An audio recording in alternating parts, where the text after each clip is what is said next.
Hey YouTube, Backyard Airgun Fun. Jaden here with you again. And check out AEA Terminator 357 9mm.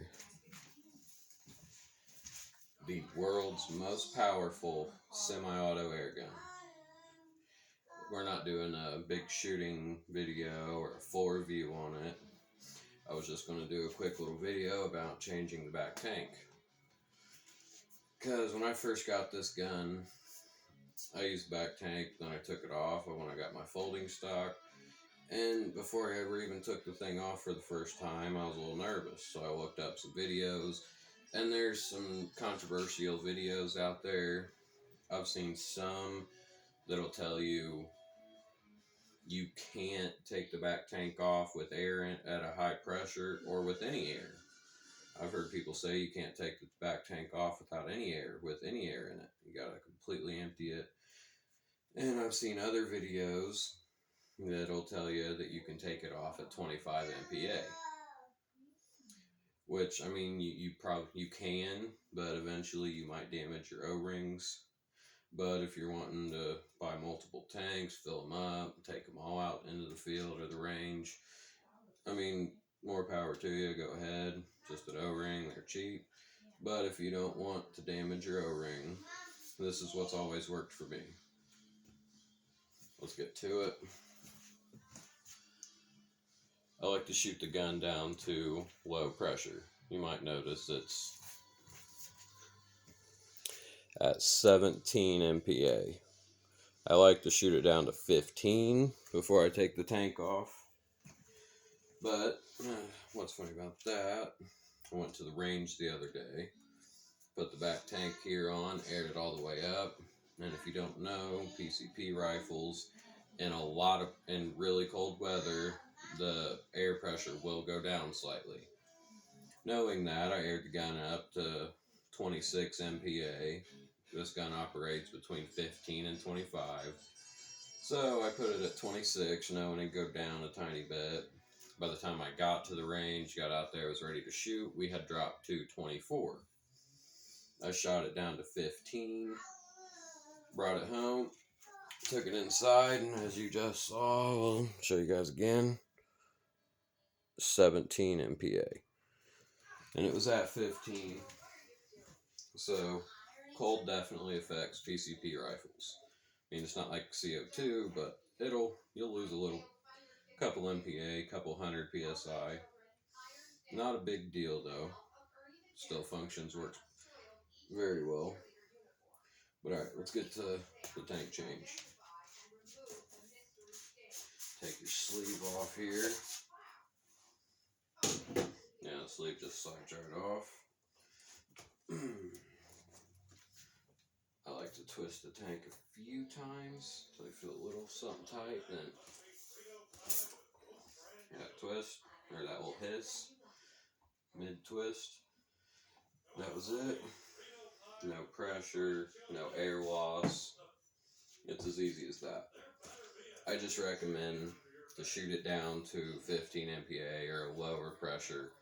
Don't try and do it 25 MPA. I mean, you can, but over time you might damage your O-rings.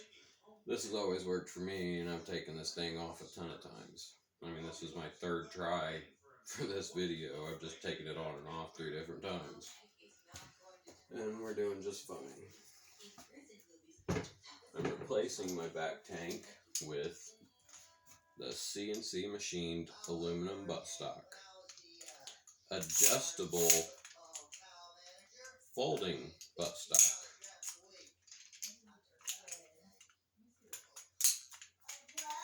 Nice, lightweight aluminum, adjustable 5-6 different ways. About all AEA dealers have them. But I got this stock and the adapter. I'll get to that in a minute. As well as the gun from Aries Airgun Tactical. The guy you'll get it from, Zach. He's got some videos out there too. Great stuff. And he really puts his guns through the works before he ships them to you. If he finds anything wrong with it, he will take care of the problem before he sends it to you. Great dealer. But let's get to it. Well, one more thing. With the AEA Terminator, you do have to have the folding adapter. You can't just go out and get the stock and screw it into the back of the gun. You have to get this little folding adapter. Unlike the smaller HP models, this has the back tank on it, so you have to have an adapter to fit the threads where the tank comes out. You get your folding adapter, your stock. It just threads are right in there.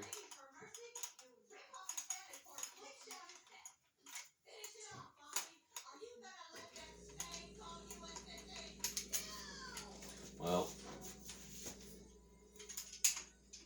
trying to do it. 2 hands up. There we go. Threads in there, nice and easy.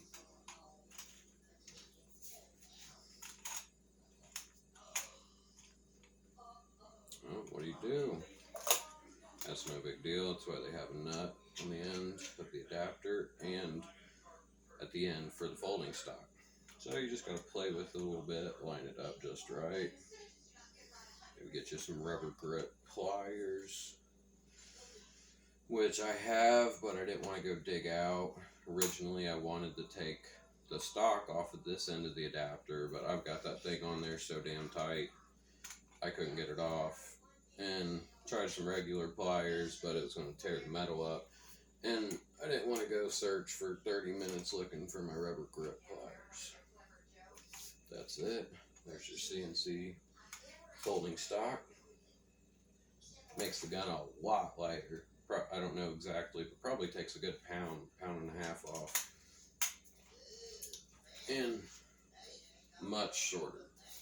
This is how I like to keep my gun when it's in the house for self-defense purposes. I don't own a real firearm, so ever had to, ever needed to, this is how I would want this gun.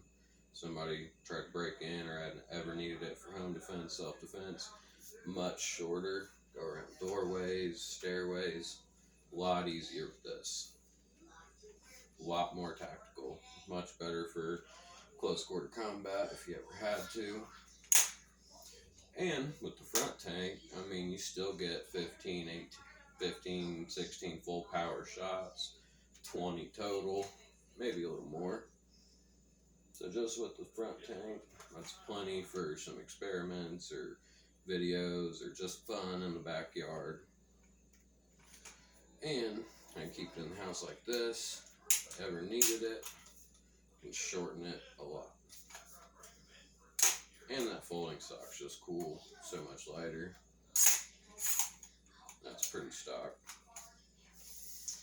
But yeah, that's my back tank review, recommendation. That's what I recommend. Just shoot the gun down to a low pressure and switch the tank out. Twist it off fast just in case. I've never had a problem. So there you go. That's my take on it. Kind of common sense, but when I first got this gun, like I said, I looked up videos, saw a bunch of different things. That's what's worked for me. I've taken this back tank off and put it on. I don't even know how many times, 50, 60. I've never had a problem, any air loss. That's my back tank info on the Terminator. Thank you.